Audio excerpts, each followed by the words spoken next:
Hey, it's story time. It's story time. Spectacular. Yeah.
Sneaky. Welcome freaking back to Jesse's Storytime Spectacular. It's what's up. I got a new movie review for you.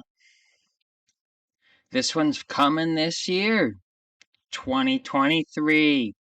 The Outwaters.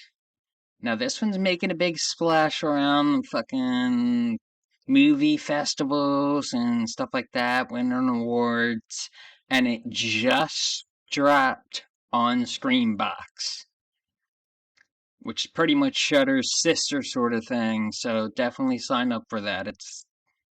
It helps, trust me. I mean, anybody who wanted to see Terrifier 2 and couldn't see it in theaters, that was their source. Except, maybe some illegal sources, but I don't know.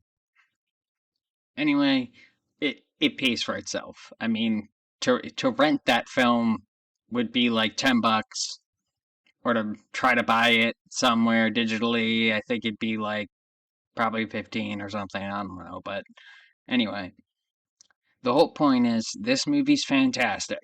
I love that it's coming around the same time as Skinamarink, but and I'm sure those directors have talked and whatnot. As far as what I've seen, I've gotten this movie from a recommendation from my buddy Mike, who is over at Geek Vibes Nation, and I believe he did an interview with the director, which is a lot of fun. So check out that channel and check out that interview if you want to know more about this movie and the director and everything.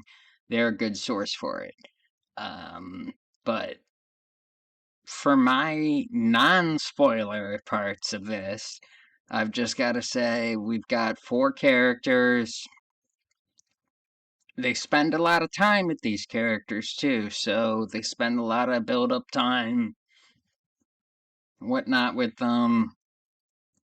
Um, Everything is from two memory cards. So, of course, the found footage of this film is done by bizarre, weird angles and dropped cameras and stuff like that, but it does work because pretty much they used audio so well in this film.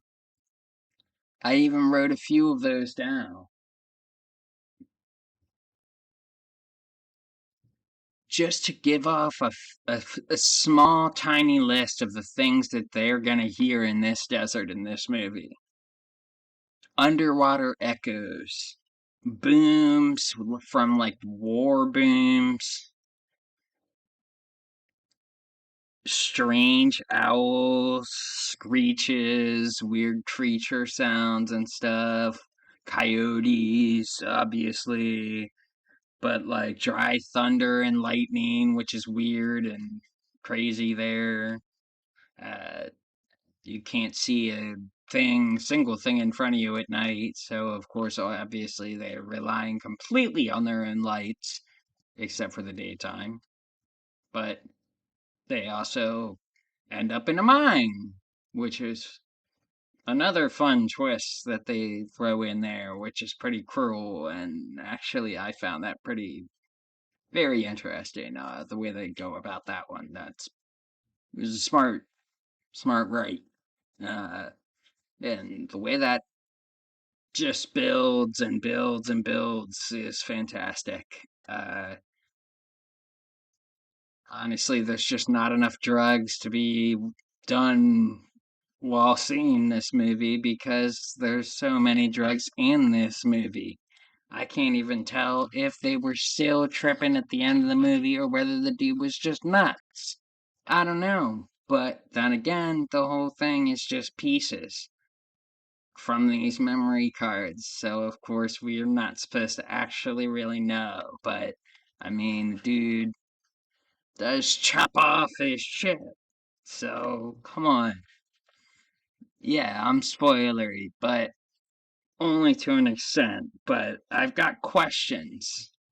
That's my most important one here. I've got questions for anybody else who's seen this movie. Now's the time for y'all to shush and, if you haven't seen it, go out, check it out. Remember, it's the Outwaters. Crazy movie, 2023. I don't even know if it's left theaters yet. I know it's in a lot of select theaters, but it has dropped to Screenbox. I'll give you that. So that is your legal source to go grab it right now on streaming. Now, to start my questions off, obviously, everybody wants to know what's going on with the squid tentacle creature thing. Obviously, it seems like a body snatchers thing, but I don't know. Maybe it's part of this whole desert experiment thing they're trying to throw in here. I don't know. Maybe it's something to do with a government radiation thing with also just time warps that don't make sense and are evil and crazy. Uh, it's tough to tell on this one. It's a real crazy film, but this is why I want to know. At one point, the sky opens up, which was a good indicator that I'm thinking that if they're still where they actually are, and they're not like in another dimension somewhere now, or I don't know, like a separate time leap of some kind. I don't know. I want to know what you guys think. That's honestly my question here is what do you guys think about that? When he says the sky is opening up, but at the same time, I don't know, 8 minutes later, I think they make it seem like he's murdering Ange. So Robbie is just nuts in this film. I have no idea what he's doing. But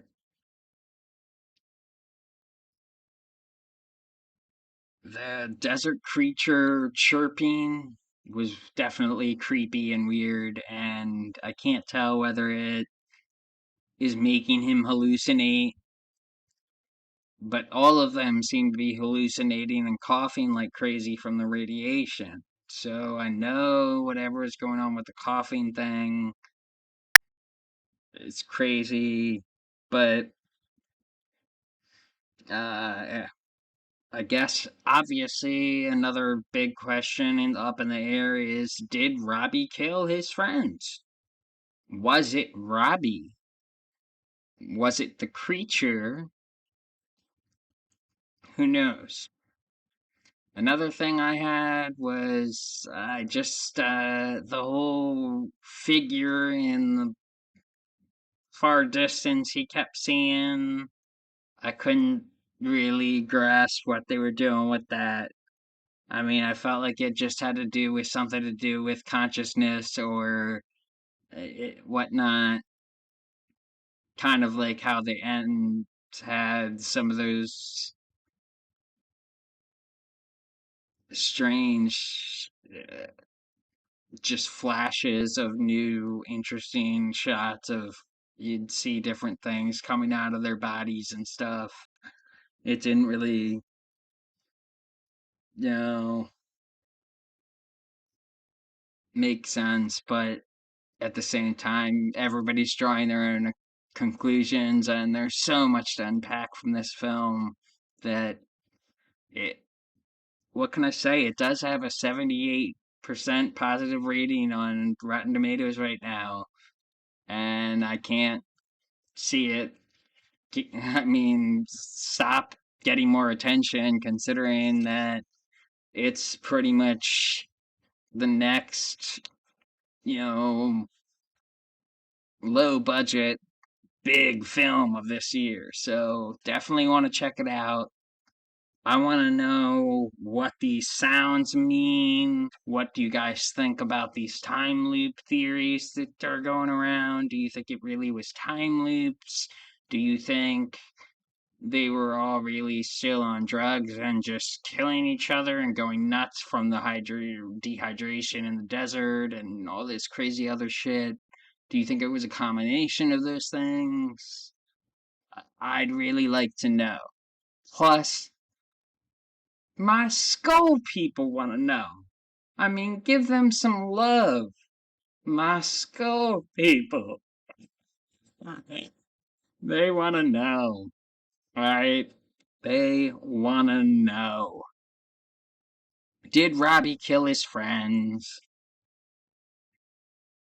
Obviously, I think he was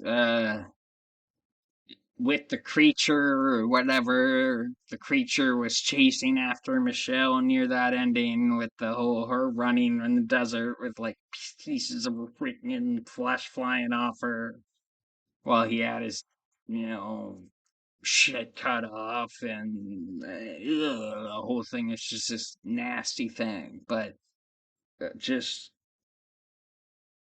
uh, the trippy visuals will get to me, and I gotta keep going back to figure stuff out in this thing. It's like that show Dark.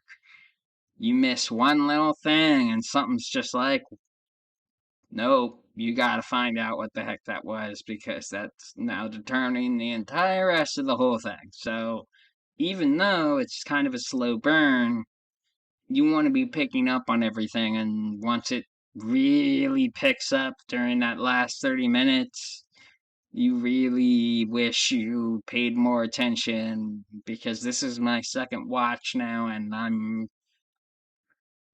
uh, in more questions than I had in the first watch, but it's fun like that. I like that. It makes you think. It's a mind fuck. There's weird shit. So, what can I say? I love y'all. Check this one out, and I'll see you soon. Story time. It's all spectacular, girl. Drop me some comments. Hit that like button. Subscribe. Tell your friends to subscribe. Hold them straight up crazy with weird angles from this movie and scare them with bizarre war sounds. And boom.